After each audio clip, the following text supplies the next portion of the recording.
So for example, you're saying, hi, I think you might find this very helpful while you're trying to make your decision on your website. And you give them some tips. In today's video, I'm going to be talking about how to follow up without being too sleazy or pushy, depending on which word we choose.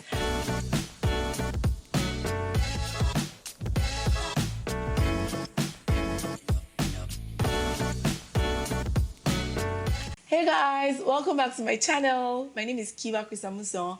I am an online business and marketing coach, and this is the best place for coaches, course creators, and service providers who are tired of erratic sales and you just want to see predictable and consistent income in your business.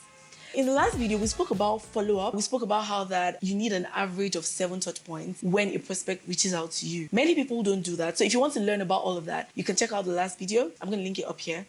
So how do you get to establish an average of 7 touch points with someone that has reached out to you without coming across as pushy? It's all about the mindset. When you change your mindset to follow up, it really changes your approach. And there are 2 mindsets that I would like for you to have, or that I strongly recommend for you to have. The first is a long-term mindset. Now, many people, many business owners, many coaches feel like the purpose of follow-up is to get this person to buy now. And that mindset puts a lot of pressure on you, and it comes through in how you reach out to the client. The purpose of follow-up is actually to ensure that you stay top of mind in the mind of the client. You have to know that, first of all, not everybody will end up buying from you. And even those who want to buy may just not be ready on your time. So as long as you're always generating leads, which we've spoken about in previous videos, as long as you're always getting new people to find out about you, you're good. At the end of the day, the knowledge you'll have is you will know what your average sales cycle is. Let me break it down. If you know that on average, it takes a week for a new person that has reached out to me to pay me some money,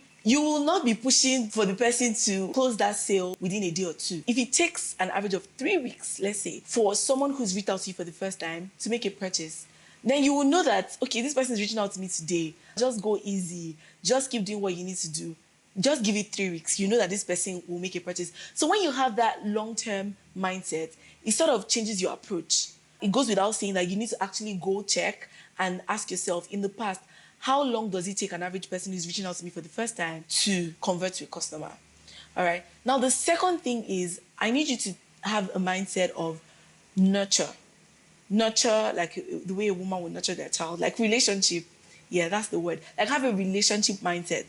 When you think about your prospect as a real human being with needs, you realize that following up on them, like you're trying to help this person get a result that they've already communicated to you that they need to see solved. So you're not feeling like I'm trying to get money out of this person. You're not thinking of them as your next meal ticket. You're thinking of them as a human with needs. And then your approach to them will also be very value-based. You're coming at them with valuable content.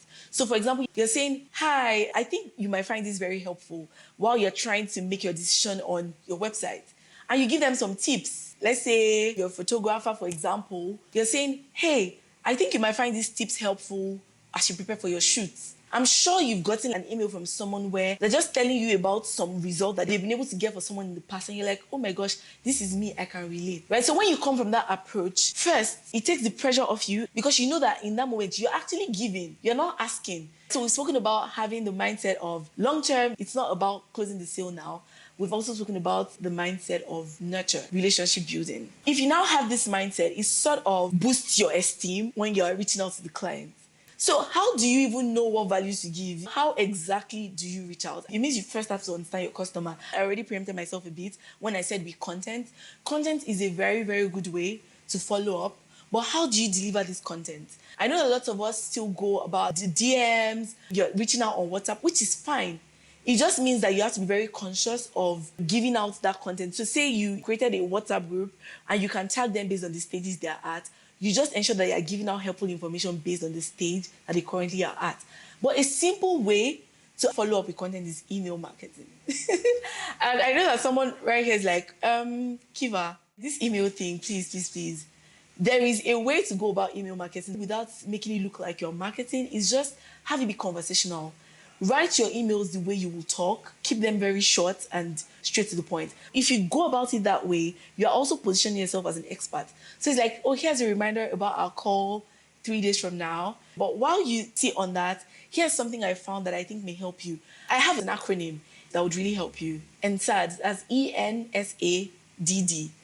E is for engage. And what that means is you can just throw in a reply me, tell me what's the biggest pain point for you right now, connect with me, send me a DM, I don't bite, that kind of thing. So yeah, coming across as down to earth. S for share your big why or your backstory.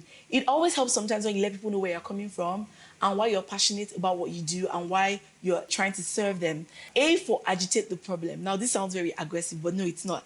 Agitate the problem simply means sometimes you need to remind people about the reason why they reached out to you in the first place. Sound on it like 1 or 2 times so they remember that, yeah, indeed, I have this problem and I really need Kiva's help. Deliver value, deliver quick wins. In the last video, I spoke about a lead magnet, a freebie. It could be a short ebook, it could be a checklist, it could be a very short video.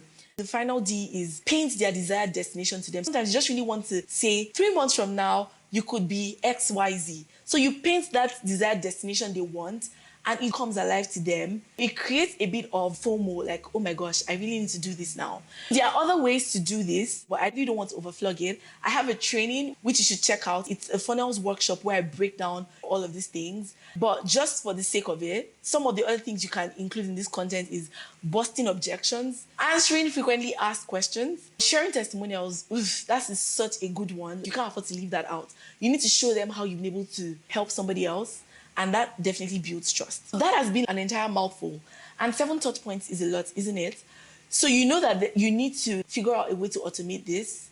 If you come from the approach of relationship building, if you come from the approach of long-term, no, you're not being sleazy. You are giving value. You're not hounding them. You are helping them. Finally, another tip is retargeting ads. See, retargeting ads is like you don't even need to be the one reaching out. You just have an ad that is doing your dirty work for you, not dirty work, it's clean work. We're doing the Lord's work here. Amen. Amen. Yeah, so retargeting ads would really help you do this. And I think that with all of this, it should really change your mindset to follow up and you should have a very good day closing those sales, moving people from just reaching out to you to actually giving you some money. If you found this video helpful, let me know in the comments. You need to give me some ginger, like show me some love. Let me know that you found this helpful. And you can probably even let me know one thing that you're finding problematic that you'd like me to help you with. Cheers!